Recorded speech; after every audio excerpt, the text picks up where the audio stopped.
Muito bem. E então, eu vou tentar não ser muito longo. Posso às vezes divergir um bocado no que eu vou falar, mas o assunto principalmente é isto. O batismo hoje, e a mensagem que eu vos quero passar é que, não sei se têm noção, mas na palavra de Deus, tanto o batismo como a circuncisão estiveram sempre em vigor. Ou seja, e é o assunto mais ou menos que vamos falar.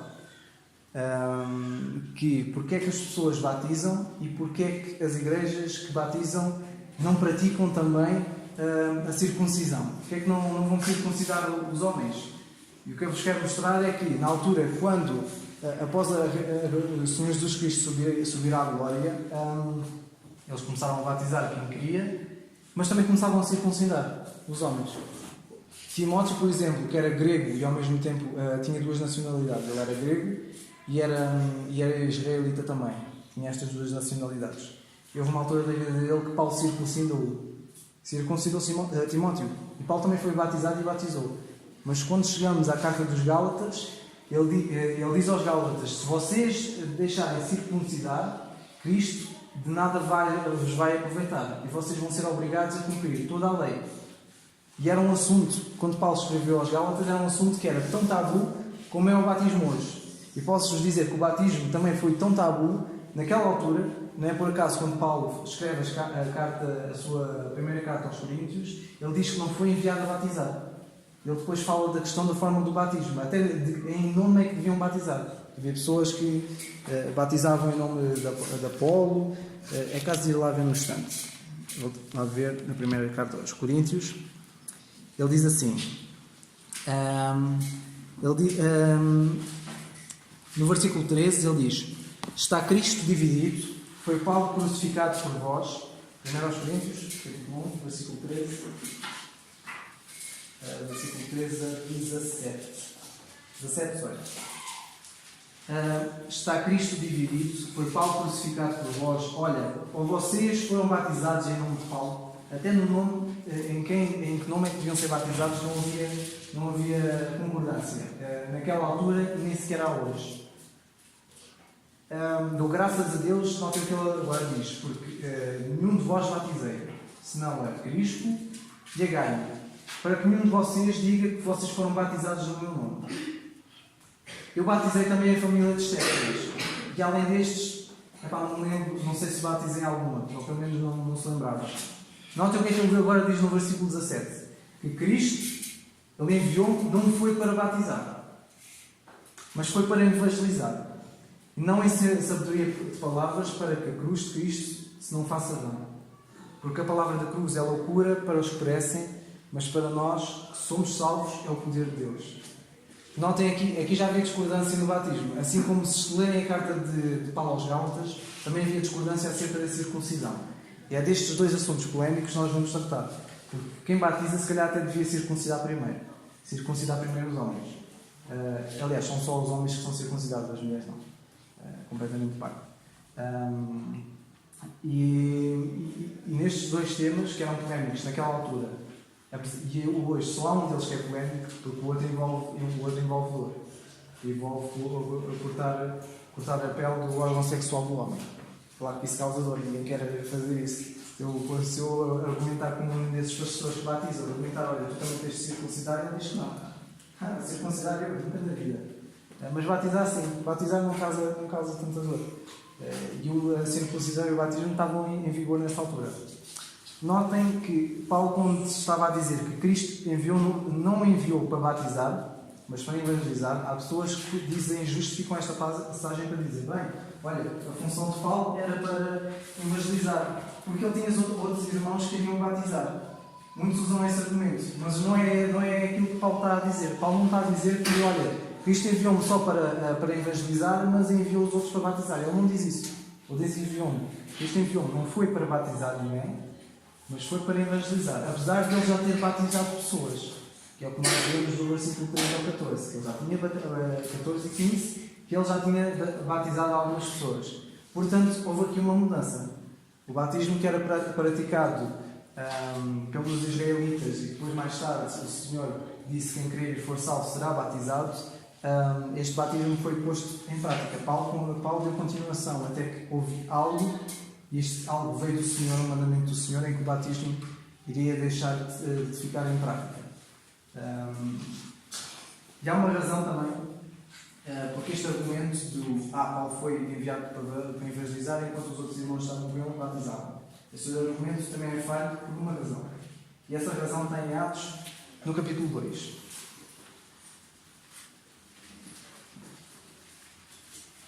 No livro de Atos,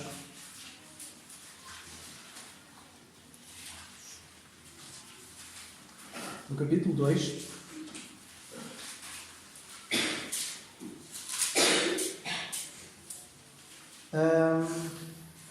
estava a tentar encontrar o número de pessoas no versículo.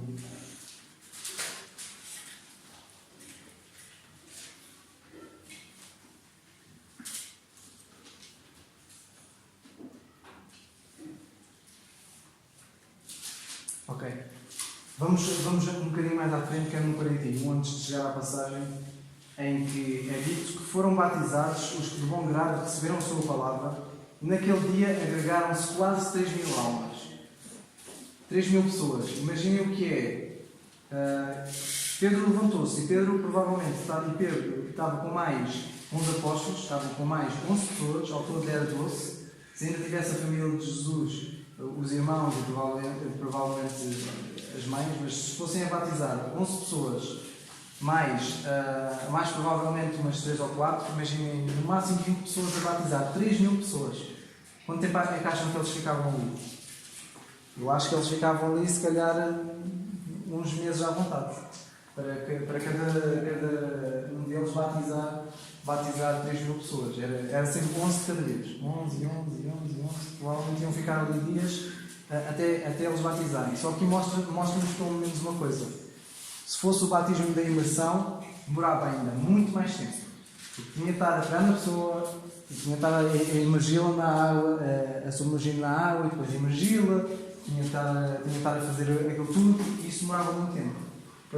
E para batizarem 3.000 almas demorava muito. Diz que foram batizadas saltou a passagem. Foram agregados naquele dia e batizados 3.000 almas. Mas não fala que Pedro só pregou e não fez mais nada. Aqui mostra-nos que eles foram todos batizados, as 3.000 almas, foram todos batizados neste caso pelos 12.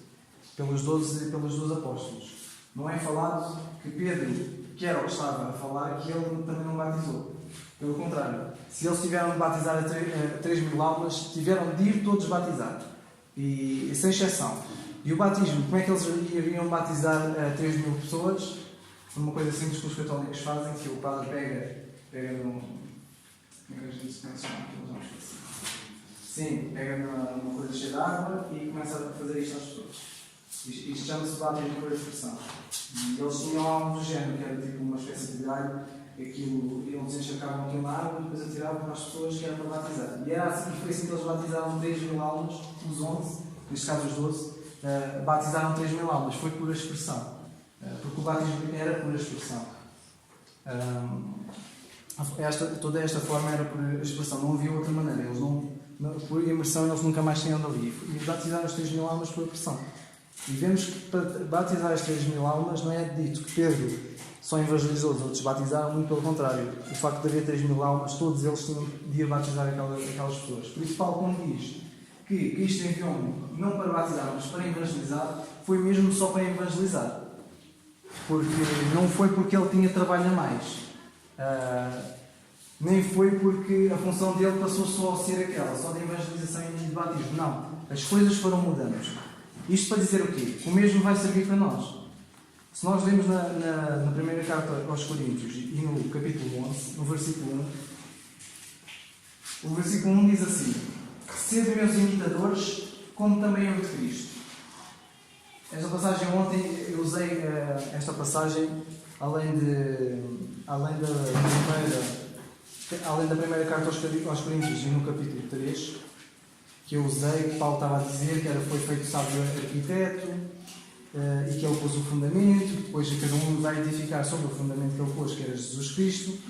E eu usei estas 6 passagens, e esta, 1 Coríntios 11:1, é mais uma passagem agregadas às outras, para mostrar que Paulo foi o primeiro crente, o primeiro cristão a ser salvo, na forma como nós somos salvos hoje, foi o apóstolo Paulo. Se querem saber como é que a Igreja Corpo de Cristo começou, a Igreja Corpo de Cristo começou com Paulo. Paulo diz que ele foi feito exemplo. A palavra exemplo, no grego, quer dizer protótipo. Ou seja, o protótipo normalmente é a coisa que é a primeira. Por exemplo, houve um telemóvel destes que foi o protótipo, que era o primeiro telemóvel. E depois do primeiro telemóvel estar completamente bem feito, eles disseram: bem, este é o nosso modelo e nós a partir daqui vamos fazer todos os vários modelos iguaizinhos a este. Vão ser todos iguais. E este vai ser o exemplo para todos os outros. Em França há uma coisa que também é um protótipo, e esse protótipo é chamado quilo. Não sei se sabem, mas quando nós temos as nossas balanças de quilo, essas balanças para nós pesarmos as coisas, elas baseiam-se num exemplo que há em França, que é do modelo, que é 1 quilo, e a partir daquele modelo as pessoas sabem que, olha, isto é 1 quilo, nós vamos pesar todas as coisas com base naquilo. Ou seja, aquilo vai servir de exemplo. E Paulo argumenta na primeira carta a Timóteo, aqui na carta aos Coríntios também, ele mostra-nos que Paulo mostra-nos que ele foi o primeiro cristão a ser salvo, de modo que nós somos hoje, e que ele foi feito exemplo para todos nós hoje, que queremos em Cristo como nosso Salvador e Senhor. E é por isso que Paulo diz, no capítulo 11, versículo 1, vocês sejam meus imitadores, como eu também sou de Cristo. Nós, se formos imitadores de Paulo, estamos a ser imitadores de Cristo. Porquê? Porque Paulo, além de ter andado com o Senhor, e com o Senhor, neste caso, o Senhor estava na glória e falava com ele, e tinha comunhão com ele, Paulo seguiu o exemplo de Cristo. O Cristo estava a dar a forma como as coisas deviam funcionar aqui. E Paulo era o exemplo, e Paulo imitava o Senhor Jesus Cristo. Tudo o que o Senhor Jesus Cristo dizia e fazia. Se nós temos de ser imitadores de Paulo, como Paulo diz na primeira carta aos Coríntios, capítulo 11, versículo 1, a conclusão que chegamos, quando chegamos ao capítulo 1 e versículo 17, é que se Paulo não foi enviado para batizar, mas para evangelizar, e nós devemos ser imitadores de Paulo, nós também não fomos enviados para batizar, mas fomos enviados para evangelizar. Certo? Se Paulo é um modelo e nós seguimos o seu exemplo, e se ele é imitador de Cristo, e nós, ao sermos imitadores de Paulo, somos imitadores de Cristo, e se Paulo não foi enviado a batizar, nós também não somos enviados a batizar. Por isso, se vocês veem alguém a batizar outra pessoa e diz que é cristão, salvo pela graça de Deus, assim como Paulo, essa pessoa está a ser desobediente a Deus. Porque nós devemos seguir o exemplo de Paulo, como Paulo segue o exemplo de Cristo, e Paulo não foi enviado a batizar. Por isso, se alguém está a batizar, está a ser desobediente a Deus, e neste caso vai ser essa pessoa perante Deus que vai ser julgado nesse aspecto, por esse aspecto de desobediência, porque nós não fomos enviados a batizar, assim como Paulo não foi.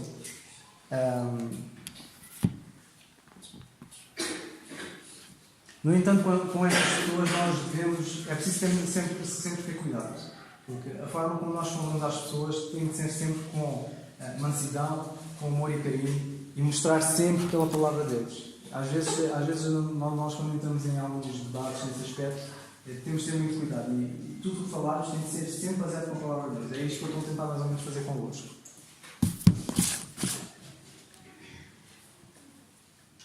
Um dos princípios, não sei se o Ignásio lembra, se o Fábio também, eu na sexta-feira à noite, quando cheguei, eu escrevi numa folha A4 8 princípios que nós devemos ter quando estudamos a palavra de Deus.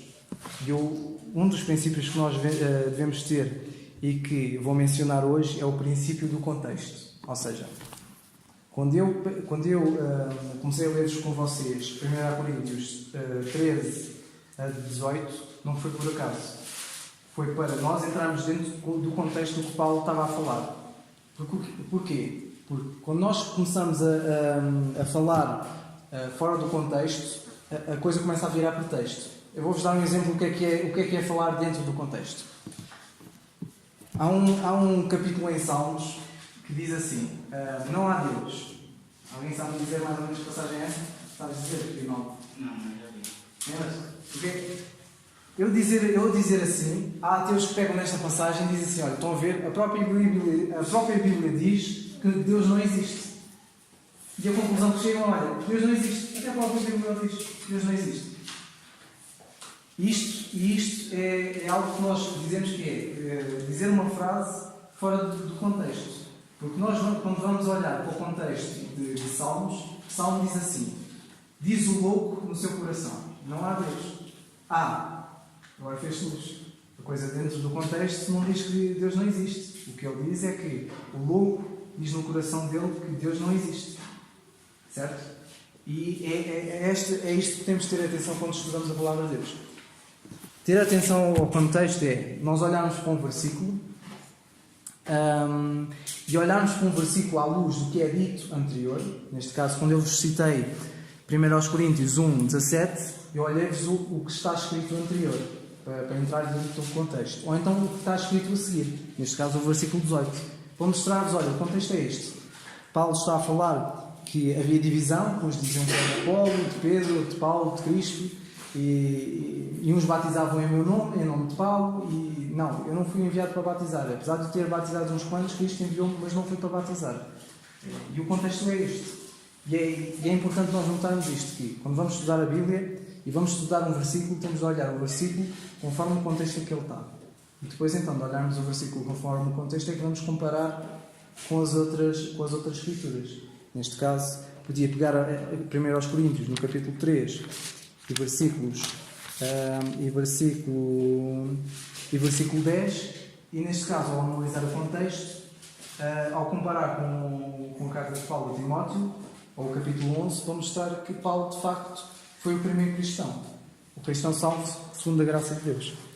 E é por isso que é importante nós estudarmos o segundo contexto. Isto para dizer-vos o quê? Que a última referência que Paulo faz ao batismo, e a última referência que há feito ao batismo na Bíblia, provavelmente foi em Colossenses. E se Colossenses foi escrito depois, a carta aos Colossenses foi escrita depois de Hebreus, em Colossenses 2:12, e podemos ir lá ver. Colossenses, capítulo 2, carta aos Colossenses, capítulo 2, e versículo 12, em que uma das últimas referências, tanto à circuncisão quanto ao batismo, encontra-se nesta passagem. E esta passagem diz o seguinte,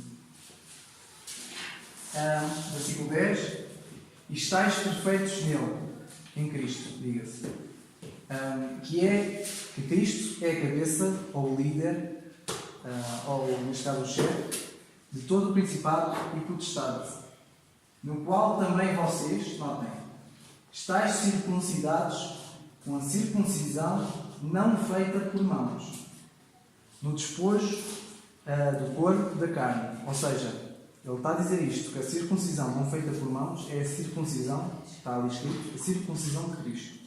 É uma circuncisão em que nós estamos circuncidados por uma circuncisão que é sem mão. E nós fomos sepultados com Ele no batismo. E em Cristo também ressuscitastes pela fé no poder de Deus que ressuscitou Jesus Cristo dos mortos. Os batistas olham para esta passagem, pegam-na fora do contexto, principalmente aqueles que fazem por imersão, e fora do contexto eles dizem que nós devemos batizar e que o batismo, nós ao sermos batizados, somos sepultados com Cristo. No entanto, isto é uma coisa que é fora do contexto, porque se nós formos olhar o contexto, quando chegamos ao versículo 11, em que nós vemos que a circuncisão é sem mão. Se eu vos perguntar se a circuncisão é sem mão, se vocês lerem lá a passagem, está lá escrito, a circuncisão é sem mão. E acho que ninguém aqui vai concordar que a circuncisão que Paulo está a falar nesta passagem é uma circuncisão sem utilizar as mãos.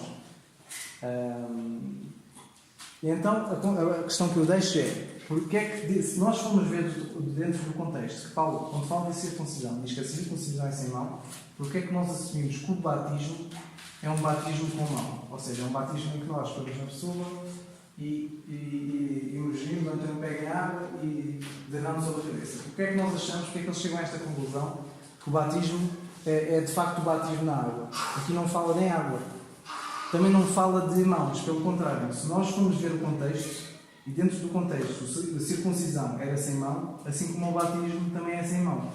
Porquê? Porque o contexto mostra-nos que estas duas situações, circuncisão e batismo, são coisas feitas sem mão.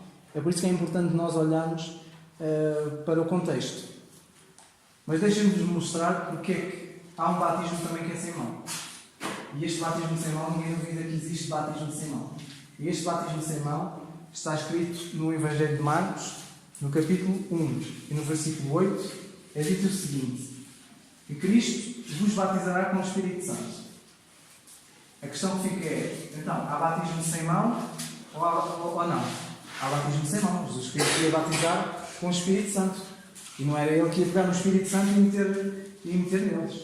Pelo contrário, é algo que aconteceu em Atos 2, em que se vê as línguas de fogo a descer sobre eles, as pessoas ficaram cheias do Espírito Santo e começaram a falar outras línguas, expulsavam demónios, curavam as pessoas, porque elas tinham sido batizadas com o Espírito Santo. E foi algo que não foi preciso agarrar em mãos e despejar água em cima da pessoa, ou despejar o Espírito Santo. Que é algo que não se pode fazer, é impossível fazer. Nós, quando chegamos na primeira carta aos Coríntios, no capítulo 12 e versículo 13, fala aqui do batismo, no batismo que ocorre hoje.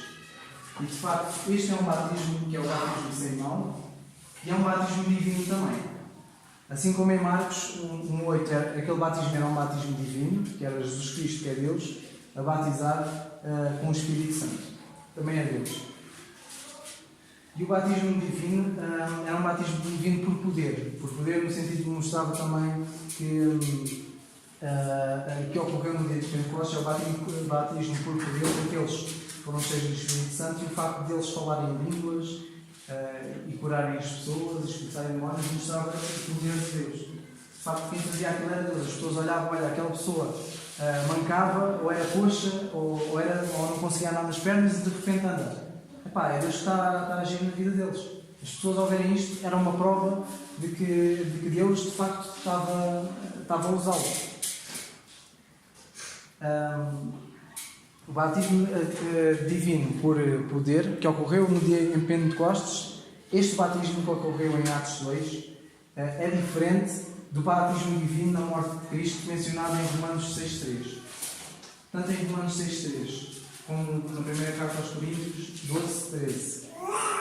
Em Romanos 6.13 diz assim o seguinte: Romanos 6.3 diz assim: ou vocês não sabem que todos fomos batizados em Jesus Cristo, fomos batizados na sua morte. Notem que tanto o batismo que é falado em Marcos era o batismo com o Espírito Santo, tanto o batismo falado na primeira carta aos Coríntios, capítulo 12, versículo 13, que fala batizados em um Espírito formando um corpo. E este batismo que é falado aqui, ambos os batismos são batismos divinos. É uma ordenação por Deus. Ambos eram divinos. E se nós estudarmos verdadeiramente a palavra de Deus, nós não vamos contradizer a afirmação de que o sepultamento no batismo de Colossenses 2.12, que nós temos estado a ver, não vamos negar que esse batismo é o mesmo sepultamento no batismo mencionado em Romanos 6.4. Em Romanos 6.4, que diz que de sorte fomos sepultados com eles. Se vocês olharem para o contexto desta passagem de Romanos 6, e principalmente versículos 3 e 4, e se forem olhar para a carta aos Colossenses, no capítulo 2, e no versículo 11 e 12, em que temos estado a ler, vão ver que ambos falam do sepultamento no batismo. E este sepultamento no batismo, ninguém questiona que são a mesma coisa. Se nós formos ler, que são a mesma coisa. Ambos é falado, olha, vocês cristãos foram batizados em Jesus Cristo e foram sepultados com Ele na sua morte. E este batismo que ocorria, se nós também formos ver o contexto, este batismo também era feito sem mão. Este batismo que nós vamos ver é algo que Paulo está a falar que não eram usadas mãos para derramar água na cabeça das pessoas. Mais uma coisa. Israel, se vocês não sabem, Israel tinha vários batismos. E esses vários batismos é falado muito na carta aos Hebreus. Se vocês lerem o capítulo 6 e o capítulo 9, se lerem esses dois capítulos, da carta aos Hebreus, capítulos 6 e capítulos 9, lá é falado muito dos batismos, das várias evoluções, das várias lavagens. O que é que os Hebreus falam nisso? Falam porque quando Deus tirou o povo de Israel do Egito, o povo de Israel ia adorar a Deus. Mas para adorar a Deus tinham de adorar sem pecado. E eles, para adorarem sem pecado, eles tinham de fazer várias coisas. Uma das coisas era tinham de fazer sacrifícios. Tinham de fazer sacrifícios porque um animal que representava-os a Deus estava a morrer no lugar deles. E depois eles, para sacrificarem o animal, eles tinham de lavar-se várias vezes. Tinham de tomar vários duches, vários banhos, várias lavagens, tinham de lavar as mãos várias vezes. Cada coisa que eles faziam, tinham de lavar as mãos e tinham de lavar a coisa que, neste caso, o instrumento que eles iam utilizar. Tinham de estar sempre a fazer lavagem. E é por isso que a palavra batismo vem muito desta linhagem, da linhagem de lavagem. É por isso que Hebreus, quando fala abluções quer dizer lavagens. Fala nos vários batismos, ou seja, os israelitas, para adorar a Deus, eles tinham de se lavar várias vezes. Tinham de estar sempre limpinhos. E então eles tinham de fazer isto. No entanto, que batismo é que hoje devem praticar? Eles tinham de praticar vários batismos. Este era um deles. A Bíblia também fala em vários batismos. Fala no batismo da água, do Espírito Santo. Fala num batismo na nuvem, na primeira carta aos Coríntios. Na nuvem, ou seja, que eles andavam com Moisés e eram batizados em Moisés na nuvem durante o dia e no fogo durante a noite. Ou seja, já temos aqui pelo menos uns quatro batismos. Com os de Hebreus faz 5. Ou seja, a palavra de Deus tem batismos para tudo e mais alguma coisa, se nós formos ver. É por isso que é importante nós analisarmos o contexto. Quando vamos falar do batismo, há muita coisa que se diga sobre isso. Eu também ia falar-vos aqui um bocado da circuncisão. A circuncisão começou com Abraão. Abraão tinha sido um homem escolhido por Deus, em que Deus iria fazer um povo, que era o povo de Israel, que iria ser o povo feito através dele. E a circuncisão começou com Abraão. Abraão foi circuncidado por volta dos 99 anos. E foi instituída por Deus. E a circuncisão de Abraão, quando Abraão foi circuncidado, a circuncisão foi feita por uma razão. A circuncisão era sinal de justiça, que Abraão tinha recebido antes dele ser circuncidado. Ou seja, quando Abraão tinha 75 anos. Abraão tinha 75 anos, Deus apareceu a ele: olha, vais sair até vontade, vou fazer-te um povo. Entre os 75 e os 99 anos, Abraão fez algumas asneiras, levou a mulher para o Egito e quase deixou a mulher casar com o faraó, porque ele tinha medo de ser morto, e da mulher ser morta também. E entre os 75 e os 99 anos, Abraão fez algumas asneiras também. Mas ainda assim Deus manteve a promessa a Abraão. E este sinal da promessa era a circuncisão. Mas Abraão, para ser circuncidado, ele tinha de primeiro ser justificado. E Deus justificou. Este era um sinal de justiça. E depois, quando Abraão foi circuncidado, Deus mudou-lhe o nome. Porque houve uma mudança na vida dele. Ele já era um homem diferente, porque era justificado por Deus. A circuncisão era o sinal da justificação por Deus. Assim como nós hoje somos justificados por Jesus Cristo. Não precisamos da circuncisão. No entanto, Abraão foi preciso. Abraão precisou. Fomos aos Evangelhos. As pessoas que criam em Jesus, ou as pessoas que queriam receber Jesus como rei, tinham de ser batizadas. E a salvação foi sendo feita, e a justificação foi sendo feita de várias formas. Depois Isaac, o filho de Abraão, quando nasceu, Isaac também foi circuncidado. Porque este sinal de justiça foi um sinal também para mostrar a promessa de Deus. E foi algo que foi continuamente. E depois, a partir de Isaac, cada filho que eles tinham, que Abraão tinha, neste caso que Isaac e Jacó tinham, eram todos circuncidados. E a partir daí a circuncisão foi até hoje. Ainda hoje o povo de Israel, os filhos que nascem, 8 dias depois, são circuncidados. Se nós formos ler o Evangelho de Lucas e forem ler capítulo 2 e versículo 21, lá é dito que Jesus, quando era bebê, ele foi circuncidado aos 8 dias. Apesar de Lucas, capítulo 2 e versículo 21. É dito que Jesus, quando era bebê, ele foi circuncidado. Porque ele era israelita, tinha nascido no povo de Israel, e a circuncisão era esse sinal. E então é por isso que ele foi circuncidado. Apesar de Jesus não ter sido preciso justificado nem nada disso, ele foi circuncidado por ser de Israel. Notem que Jesus também não foi batizado com o batismo de João quando ele era criança. E Jesus Cristo não precisava do batismo, porque o batismo, naquela altura, quando João veio, o batismo servia para as pessoas arrependerem-se e receberem e aceitarem o reino que vinha através de Jesus Cristo. E Jesus Cristo não precisava de ser batizado, porque Jesus Cristo não tinha pecado. No entanto, Jesus Cristo foi batizado, e ele diz que foi batizado por uma razão, que era para cumprir a justiça que ia ser feita. E que justiça é esta que tinha de ser feita. Era a justiça em que nós, quando somos condenados, eu, se cometer um crime e for condenado, eu tenho que confessar o meu crime. E eu confesso o meu crime, depois recebo a condenação e vou preso. E algo perante a lei é algo que tem de ser feito. O criminoso comete um crime, tem de falar do seu crime e depois é que é condenado. Jesus Cristo não precisava disto. Mas o facto de ele ir morrer a minha morte, ele precisava de confessar, não os pecados que ele não tinha, mas Jesus Cristo foi batizado para confessar, neste caso, os meus pecados, os pecados que eu tinha. E é por isso que ele foi batizado, para confessar os pecados que nós temos, e foi crucificado também no nosso lugar. Ele não só falou dos pecados que nós temos, não só fez isso, como também foi condenado pelo nosso lugar. E com isto foi cumprida a justiça de Deus. E a justiça de Deus foi feita através da confissão e da condenação. E Jesus Cristo, é por isso que ele diz que precisava de cumprir toda a justiça e de ser batizado. Vou tentar seguir mais em frente. Deixa eu ver. Depois irei continuar com mais passagens acerca do batismo. O batismo até Paulo sempre foi feito com a mão, as pessoas a serem derramadas por água. A circuncisão também. E mostrar que também Timóteo foi circuncidado, que havia pessoas que também tinham sido circuncidadas, neste caso homens, e batizados.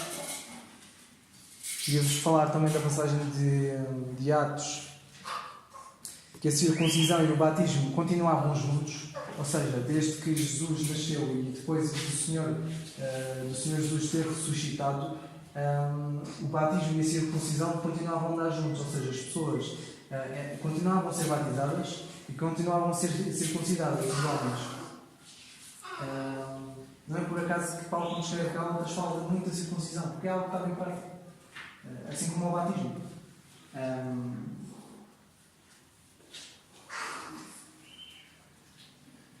E a questão que fica é, se nós estudarmos ambas as passagens e formos estudar isto tudo, vocês depois no fim, se quiserem o texto que eu aqui tenho, depois posso mandar pelo Ignaldo ou pelo Cristóvão, ou tentar imprimir, e depois vocês leem o texto e veem a linha do que está escrito. Porque aqui tem muitas passagens mesmo, e requer muito que nós andemos a ver, a pegar na passagem, a comparar, para chegarmos a essa conclusão. Gálatas fala muito em que os apóstolos quando foram começando pelo povo de Israel a falar que, olha, vocês crucificaram Jesus Cristo, mataram o príncipe da vida, mataram o vosso rei, vocês, se não receberem Jesus Cristo como vosso rei e se não se arrependerem e forem batizados, para vocês terem os vossos pecados perdoados, Jesus Cristo vai vir cá e vai julgar-vos a todos. Esta era uma mensagem que foi iniciada nos Evangelhos. Jesus Cristo mandou os apóstolos inicialmente irem por todas as aldeias, por todas as províncias, por todas as tribos de Israel, a dizer, olha, vocês arrependam-se porque o reino vai chegar. Jesus Cristo vai chegar e vem reinar. Vocês arrependam-se. Quando chegam a Atos, eles continuaram a fazer exatamente a mesma coisa.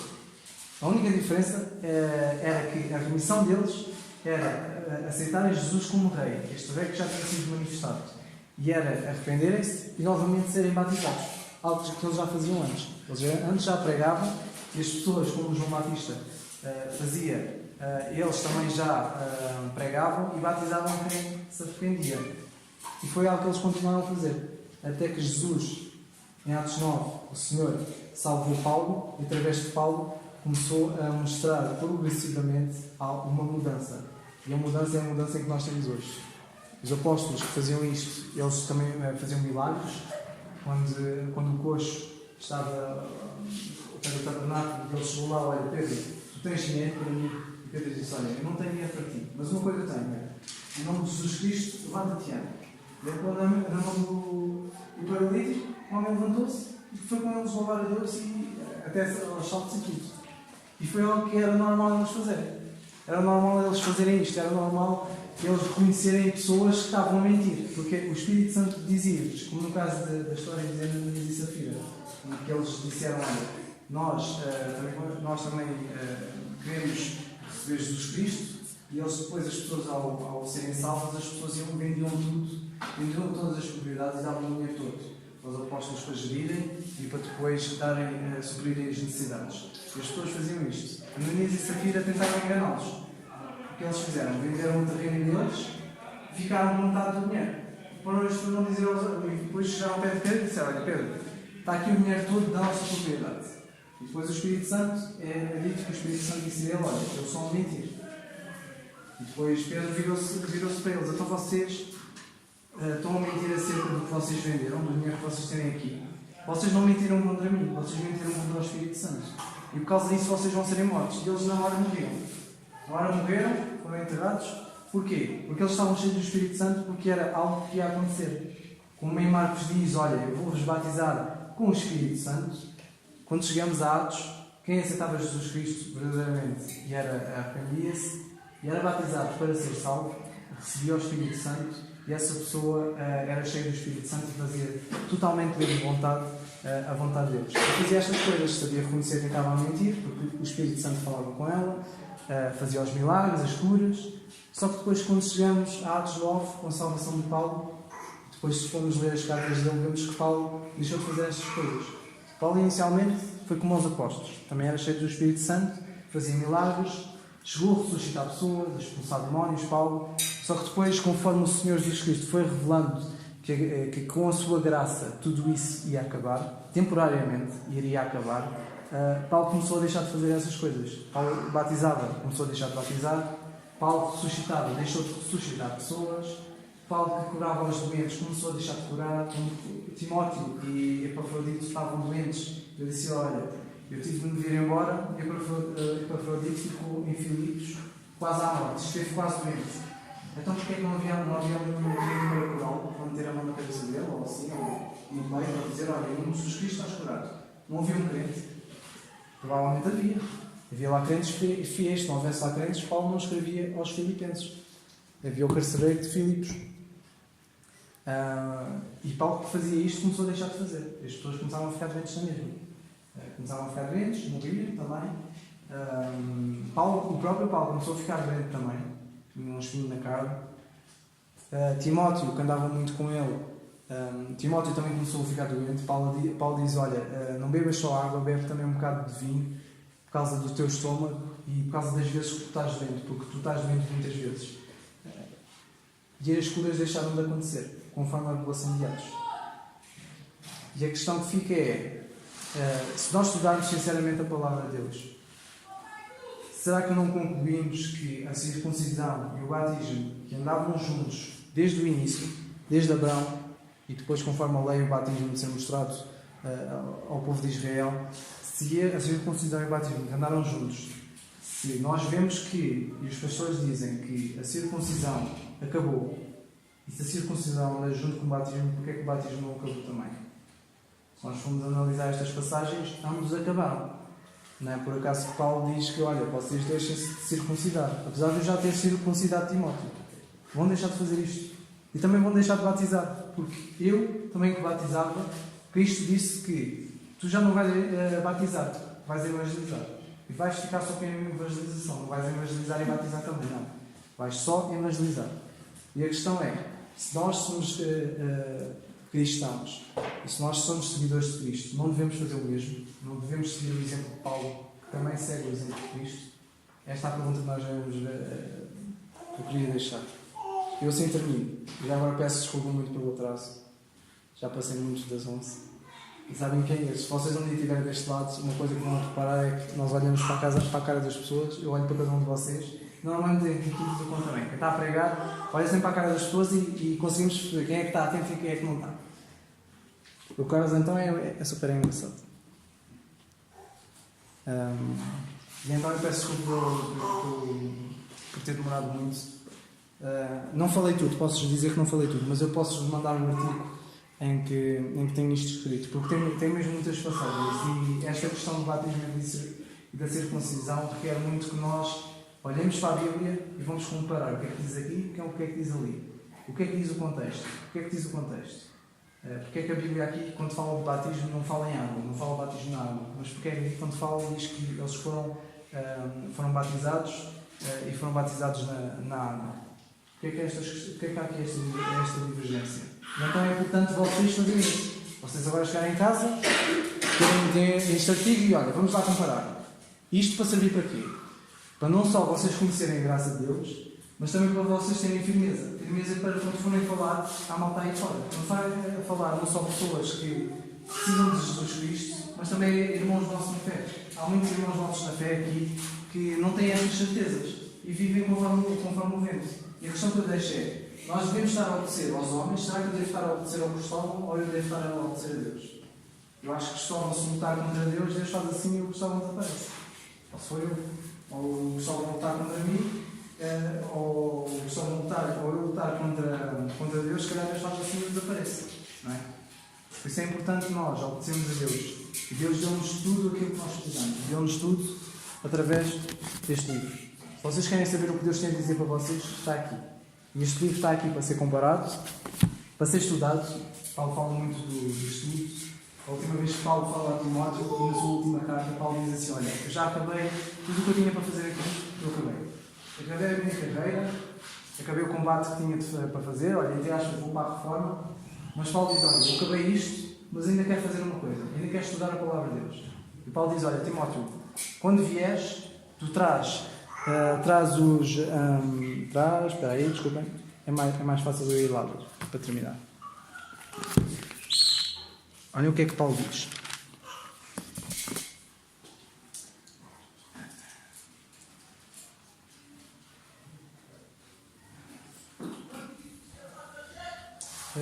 Isto é tudo. Paulo diz...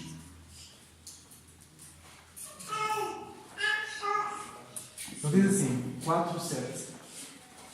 Ele diz, combateu o bom combate, olha, combati o bom combate, acabei a minha luta, a guerra que tinha de fazer, acabei também a carreira e guardei a fé. Ele diz agora que a coroa da justiça está guardada, o qual o Senhor juiz vai me dar a mim naquele dia. E não somente a mim, mas também a todos vocês que amarem a sua vida. Notem, esta coroa da justiça que Paulo está a falar, que vai receber, ou que já recebeu quando chegou à glória, ele diz que todos nós vamos receber se nós esperarmos a sua vinda, se nós amarmos a sua vinda. E é amar no sentido de desejo. Nós quando amamos alguém, neste caso quando os homens amam uma mulher, ou amam uma mãe, ou um familiar, nós esperamos muito por aquela pessoa vir, não é? Quando a pessoa vai-se embora, nós ficamos ali ansiosos, com muitas saudades daquela pessoa e queremos que aquela pessoa venha, ficamos ali ansiosos à espera. Esta ansiedade que Paulo fala é ainda maior. Paulo queria mesmo que Jesus Cristo viesse buscar. E Paulo diz que aqueles que amarem a sua vinda e esperarem a sua vinda, diz que esta coroa da justiça está à espera, e esta coroa da justiça vai para todos aqueles que amarem a vinda do Senhor Jesus. E quando chegarem à glória, é uma coroa de justiça à vossa espera. Mas tem de amar a sua vinda. Ele diz a Timóteo, olha, vem comigo depressa. Porque ele já estava mesmo no fim da vida dele, ele devia ser decapitado. Ele diz que Demas desamparou, alguém que andava com Paulo desamparou, amou o mundo, amou as coisas do mundo e deixou Paulo, foi-se embora. Foi para Tessalónica. Houve um outro crente que foi para a Dalmácia, um outro crente que era recente para a Dalmácia, Tito para a Galácia, Tito para a Dalmácia, e diz que só Lucas estava com ele. Ele diz que depois, no versículo 13, olha, diz: quando tu vieste ter comigo, traz-me a capa que eu deixei em Troade, na casa de Carpo, e traz-me também os livros. Note, ele já tinha acabado a carreira e ele ainda queria que Timóteo, olha, traz-me os livros. Eu ainda tenho mais qualquer coisa para estudar, a palavra de Deus. Traz-me os livros e principalmente os pergaminhos. Ele não só tinha de estar, provavelmente, a estudar ainda mais, mas provavelmente ainda tinha mais cartas para escrever. E o mesmo serve para nós. Paulo não tinha a Bíblia, toda a Bíblia que nós temos hoje. Tinha as cartas que ele escreveu, mas, por exemplo, não tinha Apocalipse, não tinha as cartas de Pedro. Os evangelhos também ainda estavam a ser escritos. E ele só tinha o Antigo Testamento. Ele, quando fala em livros, os livros são sempre, normalmente refere-se ao Antigo Testamento. Ou seja, de Gênesis a Malaquias. Olha, traz-me esses livros todos aí que eu quero. Eu ainda vou estudar em qualquer coisa. E traz-me também os pergaminhos. Provavelmente ele, não sei se ele tinha cópias de cartas ou se os pergaminhos era para ele escrever. E o mesmo deve servir para nós, que é, chegamos a casa, dou-vos o texto e vamos comparar o que é que a Escritura diz. Ainda queremos aprender mais. Isto vai nos dar convicções para nós, quando formos falar a irmãos nossos, dar-lhes a conhecer que eles devem pregar Jesus Cristo, como Paulo diz aos Romanos. A pregação de Jesus Cristo conforme a revelação do mistério. Para o convosco me foi dado. E é isto. Mais uma vez, peço desculpa pela demora. Sei que às vezes é uma seca, mas vou fartar aqui poucas vezes. Tinha de demorar um bocadinho. Vamos então terminar com a oração. Ok? Podemos ficar de pé?